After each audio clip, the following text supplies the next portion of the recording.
Hello and welcome to my channel. Well, you might wonder, why has it got knives and batteries here?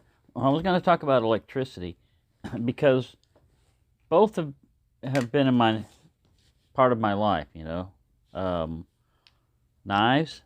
and I also worked in electronics. I worked in the military and I worked for Intel Corporation, and I was just looking at, like these batteries, and I was trying to explain basic electricity for people that are not really, into it or really need it. But, like a lot of flashlight enthusiasts, they don't have, you don't need a history or an experience in electronics or anything. But a lot of it is scientific. You're trying to measure things. You're trying to determine, like between these two batteries, which do you think would have the higher capacity? A 3.7 volt, 3000 milliamp hour, or a 3.6 volt, 3400 milliamp hour? Well, right here, this one calculates it for you, but you don't know what this one is. So the way you figure it out, there's a thing called Ohm's law that they taught us in electronics. And if you remember one part of the equation, you can figure the rest of it out, because it's mathematics, which is, the way they taught us was I equals E times R, or something like that. I'll put up the actual chart, but it's voltage equals current times resistance. So to figure out how long it will basically last, to figure out how long this thing will basically last, you have to take 3.7 volts times 3000 milliamp hours equals, and you have to adjust it over, 11.1. So this one, you kind of figured it out, when it has 3400 and this one only has 3000. Well, yeah, the voltage is down a little bit, but the milliamp hours is a lot more. So you can kind of think of it in terms of water pressure. So a voltage would be like the diameter of the pipe. Small voltage, small diameter; bigger voltage, bigger diameter. The current is the water flowing through it. How fast is the water flowing through it? And the resistance is the material used, to affect the water. Water always doesn't work real well translating to electronics, but sometimes it helps you understand stuff. So the resistance in most of those calculations is the resistance remains fixed. Well, resistance doesn't remain fixed in heat. Whenever stuff heats up, resistance usually increases, and then current goes down and heat goes up. So it's been a while since I messed with electronics, so if I say anything wrong, go ahead and correct me. But also, you can use these little magnets. A lot of people, do this. You can use them as little refrigerator magnets, or you can just put them on things that have a hard time making a connection. Like this basically turns it into a button top battery instead of a flat top, and it's pretty easy there. It also helps in charging if you're doing an individual charging outside of a unit. It helps on Olights a lot of times because they have a little plastic ring around here. This is a normal battery. This is not a proprietary Olight. It does have a protection circuit, and you can kind of see that up there. But a lot of times they'll have a little plastic ring like this, and then the positive and the negative will be right here. Now, if you try to drop that in another flashlight's system, it depends on what they've got over here on your negative ring, but you could easily get a short or mess it up. So usually they're only good for the ones that they're in. But it reminded me of, like people always say, what'll get you, voltage or amps? Amps is what gets you, because it's the amount of electrons basically that hit you at once. And 1,000 volts is no more dangerous than 100 volts if they've got the same amount of amps. It's just that the bigger diameter, the easier it is for stuff to conduct. So it doesn't take very many amps at a higher voltage to wipe you out. And you can be killed. I'll put up the OSHA. OSHA and Fluke.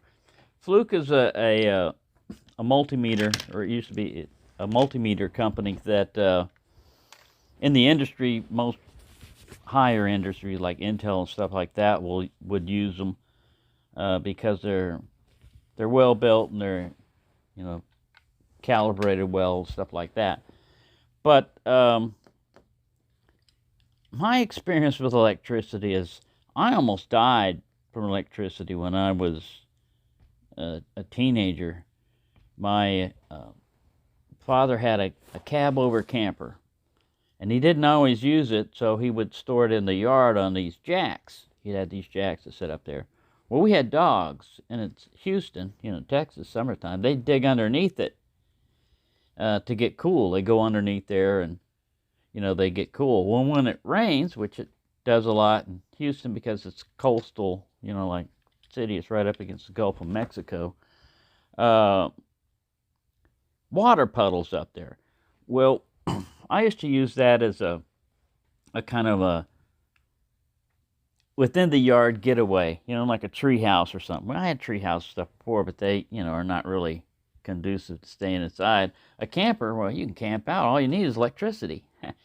So we had a well, an electrical pump well, and I would string electricity from the well and plug it up into the camper. Well, I did that, you know, but there was water. There was water standing all around on the camper because it had rained recently. And I was going to spend the weekend out there. So I plugged the cord in. I ran the other cord up to the side of the camper, plugged it in. No problem. I think I plugged it into the camper first and then plugged it into the well. I think that's the sequence that went. You know, I plugged it into the camper, then I ran up to the well and I plugged it in. I had a TV, a portable black and white TV in my hand that I was carrying by the handle. And I walked up to the thing and I was ankle deep in water. I think I was barefoot. And I grabbed the handle of the door. And when I did, I started getting shocked. Well, what surprised me was I could not let go. My hand had clamped around that metal handle. And I had basically become the conductor. And now I'm the path. Electricity is always looking for a path to ground. And, oh, it found it. It found it through me. And I kept trying to pull on it, but I could not let go. My hand was sitting there, and you're getting shocked. It's not like, you know, like, bzz. No, it's a steady, you know, 110, 120 volts, 60 cycles, man. You're getting that, and it's hitting you. Because like AC goes up and down, and that's what you're getting hit with. And it went from my right arm through my leg. Now they say if the electricity goes, if the path it takes goes through your heart, you're even at more damage. But I was stuck there, and there's nothing I could do. And I tried to scream, but I couldn't. Nothing could come out of my voice. And I remember looking at the bathroom light where my house was at and thinking, wow, man, I'm going to die pretty close to home. Anyways, what happened was I started slumping down, and my legs contracted like a bullfrog and broke the path of the electricity basically when that happened, threw me back up against a barbed wire fence, and I jumped up and I started running. And I got into the house, and my mom, back then we didn't have 911 or anything like that. So she got out the family medical book and started treating me for shock. Well, that's a different kind of shock, but it kind of works. You know, you elevate the leg, keep them warm, put a blanket on them.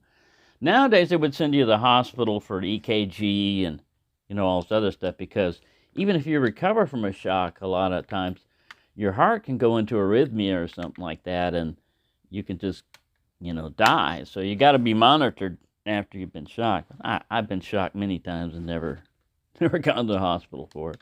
But even in the military, I had a oscilloscope over here, and I had a probe, a 10-to-1 probe, and it's got a ground on it. and I had it laying across the circuit. I don't remember what was happening, but I reached from, the probe was in one hand, and with this hand, I reached over to hit the beam finder on the trace because I couldn't see anything on the oscilloscope. And a lot of times beam finder at least show you where it's at. You may have to adjust one of these dials up and down, but you'll eventually find the beam. Well, it's a rubber-coated switch. It was a rubber-coated switch with a metal thing on it, and that rubber had worn off or something. Anyways, when I touched that, 405 volts went through my heart, basically. Went from me to that circuit. And it was quite a few amps, because electronic warfare, we usually use a lot of amps to bump stuff up. You're trying to override a radar signal, so you're throwing back a lot more than it's getting. But anyways, I survived that. I mean, I didn't even go to the hospital. They didn't take me to the military hospital or anything. There's like, oh, you know. So after that, I was real cautious about where my probe was at, and I never used beam finder again, ever. So I'll find the beam on my own. I don't need to find the beam. So, anyways, there's not a whole lot of danger with these, except that you don't want to short a lithium battery. You don't want to be messing around and get a short in a lithium battery, because you've probably seen these vape cells and all these other stuff that just burn. And lithium is not easy to put out. That fire, it's not. I think you want to deprive it of heat and oxygen, and not as in any fire. But man, I mean, if you've seen these like Teslas and Prius and stuff go up, it takes more than like a house fire to put those things out. You know, I mean, the amount of water to extinguish them. So be careful. That's all I'm saying on these things. Now, I have another flashlight due in today, and I'm going to be, you know, messing around with it. But yeah, these are my case folders, basically. All my folders, I say, because I don't know. You know, a lot of times stuff just shows up later. Anytime you're doing a video of, hey, this is my collection of this, something shows up later and you're like, damn, I was going to make it all about that. But anyways, yeah, I hope that helps. Just help you determine which is greater. Now, eBay sellers, especially Amazon and stuff like that, know this little trick, and they'll misable this a lot of times. They'll say 300,000, especially power banks. 120,000, 300,000, you know, they figure, oh, people are just, they don't know what the hell they're doing. They just know that this one's going to be, you know, or this one's going to be better than that one because the number's bigger. Well, it's pretty easy to fudge a number, and it's pretty hard for most average people to test it. Some battery testers have that, you know, where it'll discharge the thing and then charge it back up and determine the exact amount of milliamps it has. And most of the reputable ones, especially the Japanese-made cells and stuff, are going to be fairly accurate. But as with anything from China, it just depends upon the manufacturer. And a lot of times they'll rewrap these. So this will be a rewrap of something. You know, this Wukos. Now, see, they can't get after me for making fun of it, because that's not the way you spell work. You know, so I can pronounce it Wukos, because that's what it looks like. Anyways. Yeah, this might, I can't see anything underneath it as far as what it is, but it's probably a Sofrin. So there's that. But anyways, yeah, it's all right to modify things and to change things around. Just be aware you're changing parameters sometimes. You know, if it's been done before and other people have been successful at it, fine. But I mean, that's why when they go in these turbo modes with these things, a lot of times you're better off finding a light that lasts a long time at the designed, you know, at the the lumens that it's supposed to be, and not overheat, because overheating is going to short. It's always been a problem in electronics, overheating. You know, electronics likes to be kept fairly cool. You know, like 50 degrees, 60 degrees.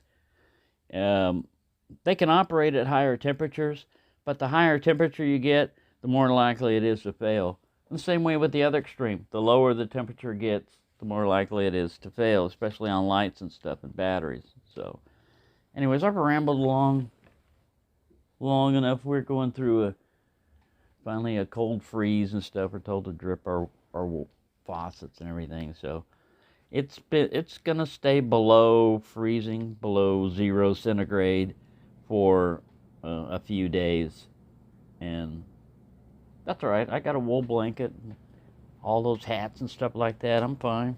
Just burnt some cardboard in the fireplace a while ago. Cardboard doesn't last as long as a log, but it'll put out some heat for a little bit. Anyway, thank you for watching, and have a nice day.